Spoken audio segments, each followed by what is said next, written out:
Book what am I all about? The books that I read for the last 40 years. And today I have my special guest. One of his advocacy, empowering leaders, transforming organizations. None other than Mr. Michael Wright. Welcome, Mr. Michael, on Book 101 Review. And can you please introduce more about yourself that I miss? So my name is Michael Wright. I did not plan on ever being a leader. It kind of happened over a long period of time with a couple key events, maybe four or five, six of them that shaped the type of leader that I am today. I've written books about it in a memoir form. We can maybe get into those a little bit later, but Mm-hmm. I try to help leaders understand that the past person you used to be can coexist with who you are now, and try to figure out what motivates them to be a good leader or what motivates them to be a leader to begin with. Yes, and thank you so much for sharing your knowledge and wisdom to the world, Mr. Michael. Thank you. So, is this your latest book, Mr. Michael? Rebuilding differently when leadership finds you. It is. Um, Mm-hmm. it's a little bit of a different book.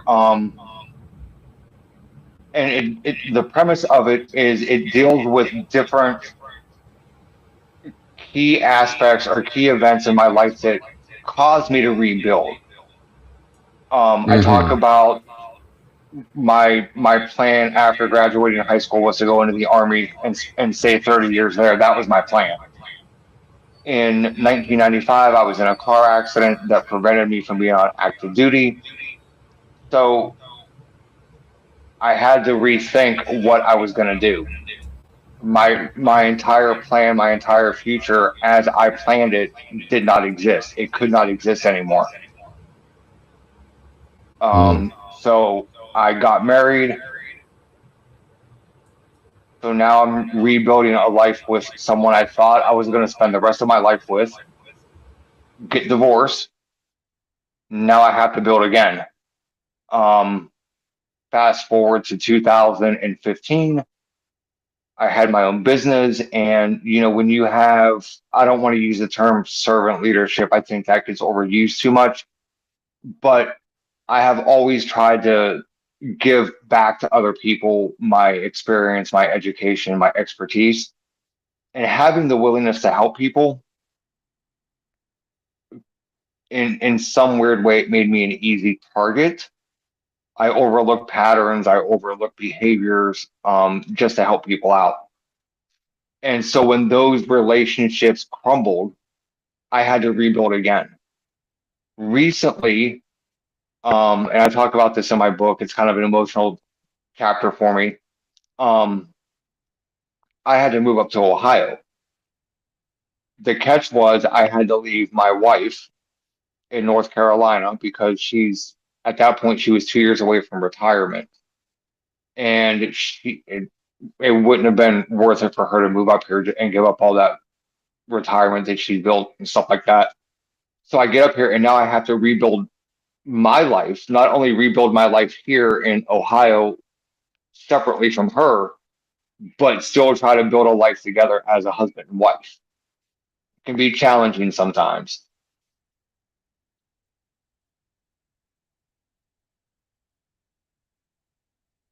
Finally, challenging, Mr. Michael.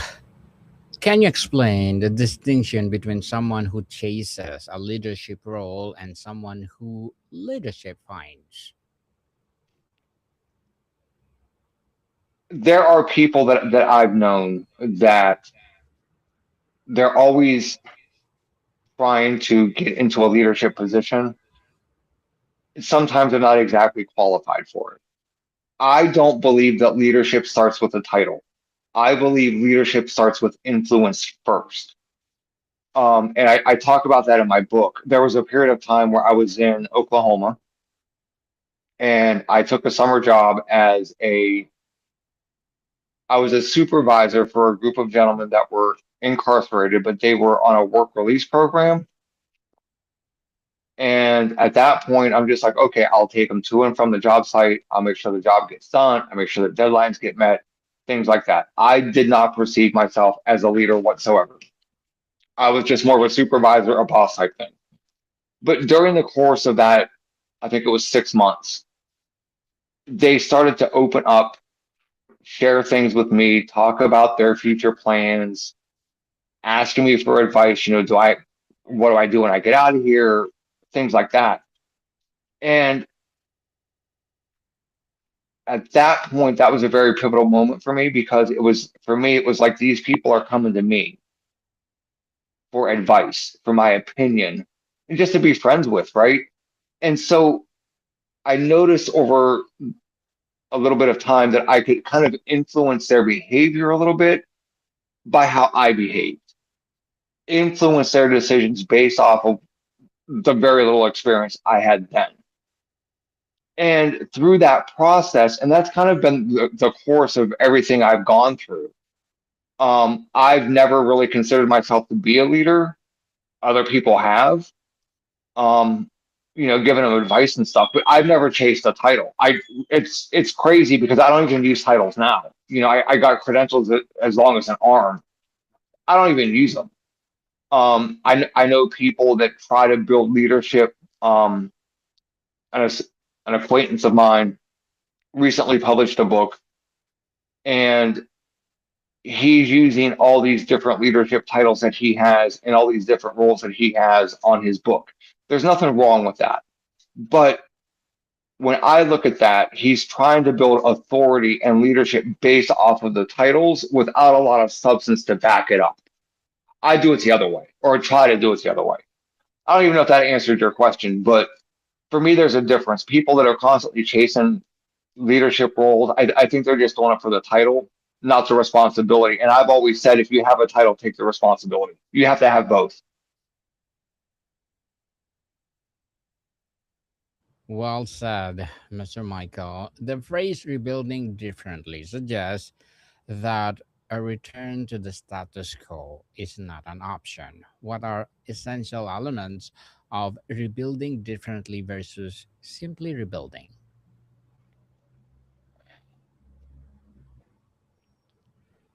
For me, and I need to clarify something. Sometimes, the phrase rebuilding differently, for me, it was life circumstances was rebuilding the person that not only I was, but who I was going to become. And for me, if I have a business and I have to close it, which I've done, I learn from it what worked, what didn't work. So now when I start another business or help someone rebuild theirs, I'm rebuilding what they had so that the outcome is different, so that the results are different. I don't like to follow the status quo, and I hate the phrase it is what it is. Um and I use this example all the time. Water is water until you freeze it, then it becomes ice. Then you can boil the ice and it becomes steam. The steam becomes water again. So everything is what it is until it changes. And sometimes what we need to do is rebuild what we have, but change it. If it doesn't work the first time, why would you rebuild the same thing that you had that didn't work?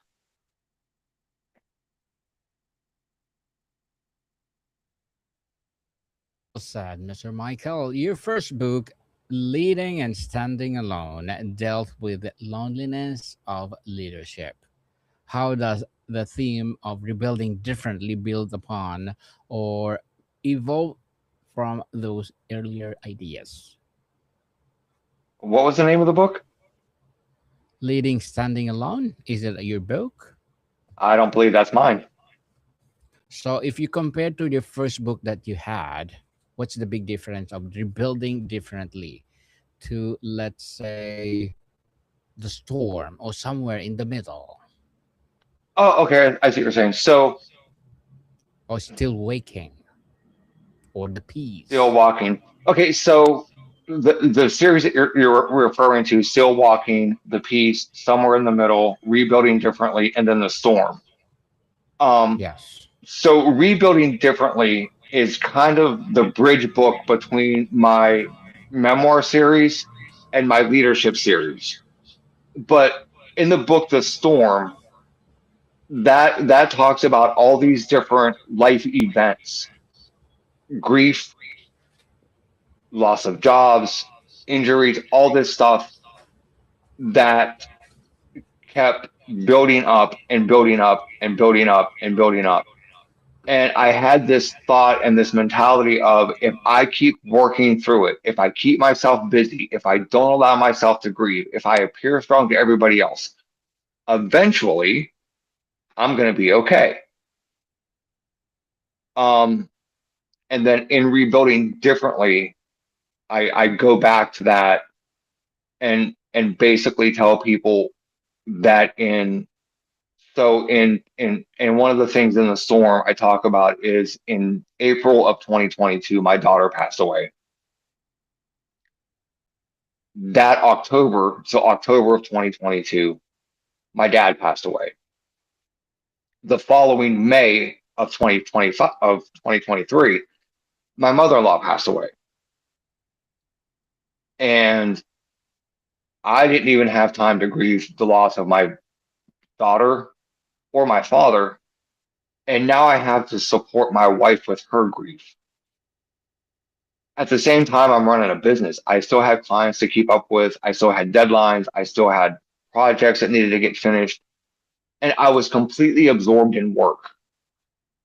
And the funny thing is, I was leaving my office one day and I had a flat tire. And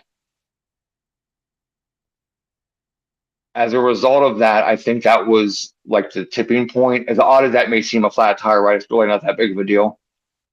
But for 3 weeks after that, and this is 2 years later, um, the the gravity of what I went through in 2022 finally hit me. And I didn't have anything to give. I was mentally exhausted. I was spiritually exhausted. I was mentally exhausted, and I just existed. I didn't feel like I had a purpose or anything. Um, that's in rebuilding differently. Somewhere in the middle is my personal journey from the events that happened in the storm, and it's a journey of through resentment, forgiveness, and eventually peace. There's still, and then Still Walking describes how I'm still the guy that is struggling with forgiveness, to be honest with you. There's people that have done things to me. I don't know if I'll ever be able to forgive them, and I struggle with that every day. There's the side of me that has doubts. There's the side of me that maybe suffers from imposter syndrome. All of those people is the same person. They're all parts of me. And even though I've gone through all that stuff and has had all these experiences, good, bad, and indifferent, I'm still walking towards that change. I'm still trying to navigate life. I'm still carrying all that stuff. And then the book, The Peace, is when I had this moment. Um, and I don't know, I describe it in the book, but I don't know if I actually capture the beauty of it. We have a small farm in North Carolina. And on that farm, there's a family of hawks. I think there's four of them that live there. And every morning they roost on the same place. And we have horses. And one morning it was right around sunrise. I'm out on the porch with a cup of coffee, just watching the sun come up, watching the horses graze or whatever they're doing. And I just had this overwhelming sense of peace that, you know what? I'm okay. I'm okay with who I am. I'm okay being the guy that hasn't really forgiven people, not haven't forgiven everybody. Um, I'm okay with the guy that all these other books have formed. rebuilding differently, still walking somewhere in the middle. I'm still that guy, but now we all coexist peacefully within me. We don't argue with each other. The guy that experienced, betrayal and stuff like that, he serves as an early warning system for me. But hey, these patterns are starting to show up again. Be a little bit careful. But they don't control who I am. They used to control who I was, and they used to dictate my future. But now the past versions of me, they don't dictate my future version of me anymore. And that's the whole purpose of these memoirs, and that's why I wrote them that way. They can be read separately, but to get the full picture, read the whole series, and it doesn't really matter what order you read them in.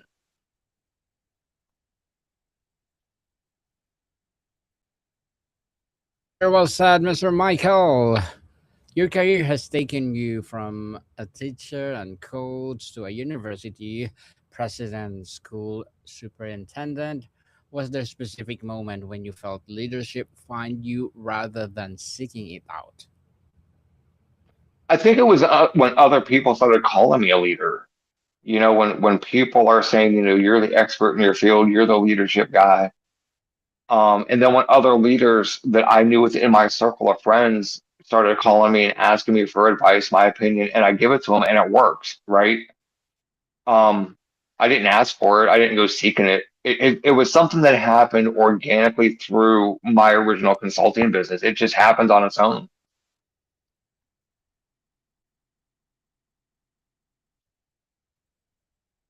Mr. Michael, you've led in both post secondary and K 12 education. How do the principle of rebuilding and resilience differ between those two worlds, and what remains universal? What remains universal is that when you're dealing with such a diverse age group and such a diverse group of people, they all learn differently. They all respond to different things, different ways. So we have to, as leaders, we have to learn how they learn. We have to adapt to how they learn. Um, and then they each have their own individual needs too. There's a big difference between K through 12 as post-secondary. I've helped people build charter schools, K through 12. They have a different set of needs than what a post-secondary school does. Post-secondary, you need more staff, you need more robust curriculums and things like that.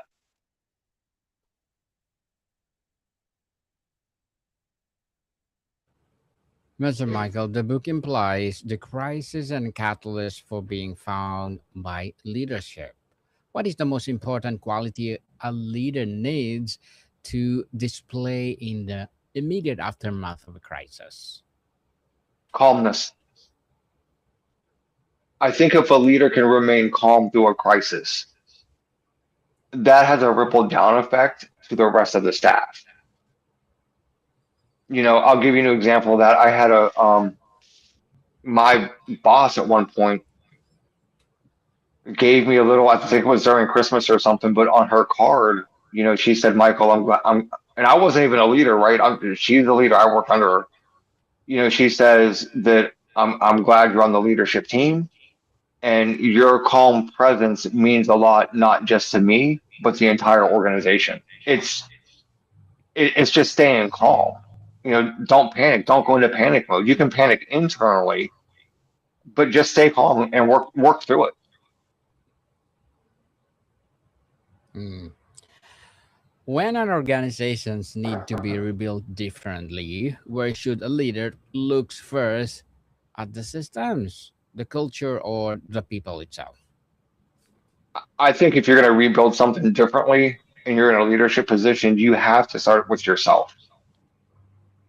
You have to look within yourself to see if there's things that you can change and things that you can do different.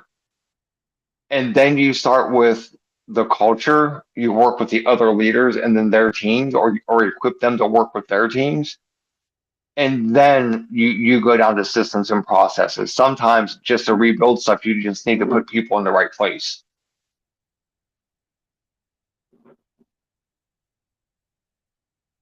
Sir Michael, you write about faith and perseverance in your first book. How does leaders' inner life and personal conviction sustain them during the exhausting process of rebuilding? Well, the military taught me perseverance, right? Like you have a mission, it starts and it's not over till it's over, mission completed, and then that's it. Um, my faith has taught me that even when things are going really, really bad, that there is a bigger purpose and a better outcome. And I talk about that on one of my podcasts, on James 1, actually. But I just think I don't know as a person of faith, right? I don't know how you can have perseverance and not faith, and how those two don't interconnect with each other. Hmm. So, what is the more common mistake you see leaders when they are trying to rebuild after a failure, and how can they avoid it? From my personal experience and what I've seen, they try to rebuild the same thing. They try to rebuild something that didn't work the first time the exact same way, and they don't change anything.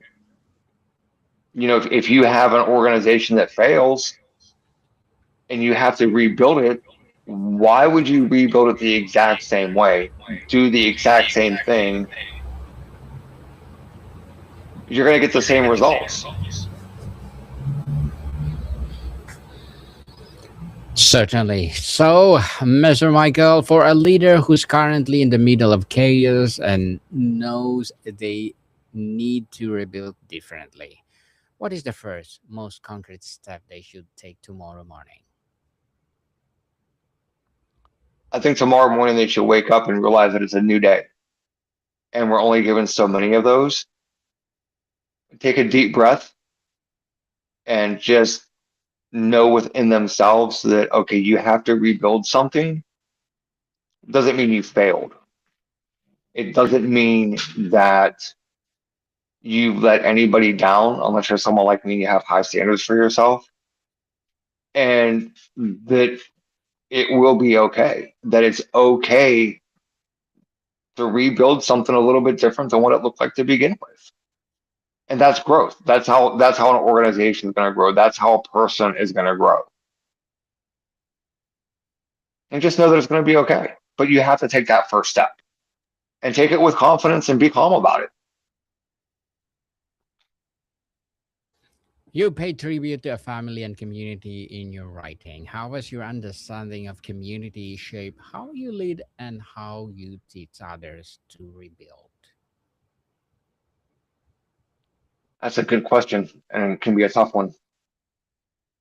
Um, Without the community, regardless of what kind of organization you are, without the community, you don't exist. It's that simple. I've told business owners, I've told church leaders, I've told nonprofit leaders, if you want the community to be involved in what you're doing, you have to be involved in the community. You just have to. Um, but I also look at it and say that regardless if someone has the same beliefs I have, regardless if someone has the same socioeconomic background that I have, that they're still people. And we need to treat them as people first, not not a subset of a subset of a subset. We don't need to dehumanize them. We don't need to exploit them. We don't need to use them for our own gain. We just need to help them and put that first. It's a golden rule, right? You treat others the way you want them to treat you. And it gets frustrating sometimes where I see certain groups of people that are using other groups of people for their own gain and their own recognition, and they're really not helping them to begin with.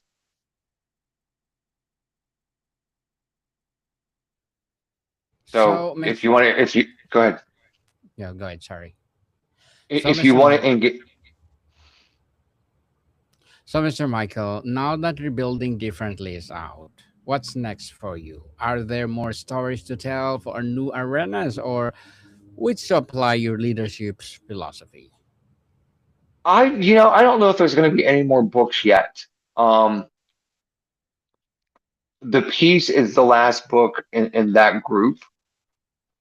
Um, Maybe there's something that comes after that, but I have to live it first. And that's one of the things. So if you look at my website, there's two very different distinct sets of books. There's the operational books, the management books, and then there's the memoir type books. I've lived through those, right? I don't know where this next chapter is taking me. I don't know if there is a follow-up book to the piece or not. That might be the last one. I really don't know, but believe me, Daniel, when I find that out and I figure it out, I'll let you know. Forward for that, Mr. Michael. And to wrap up our discussion for today, if you could sit across from your younger self, the one you just starting out as a teacher and coach, and whisper one truth about leadership journey ahead, what would it be? That it's going to be rough, but it's going to be okay. And then I would say Miss, thank you. yes, thank you. Be grateful, people. Be grateful. So, Mr. Michael Wright, thank you so much for sharing your knowledge and wisdom to the world.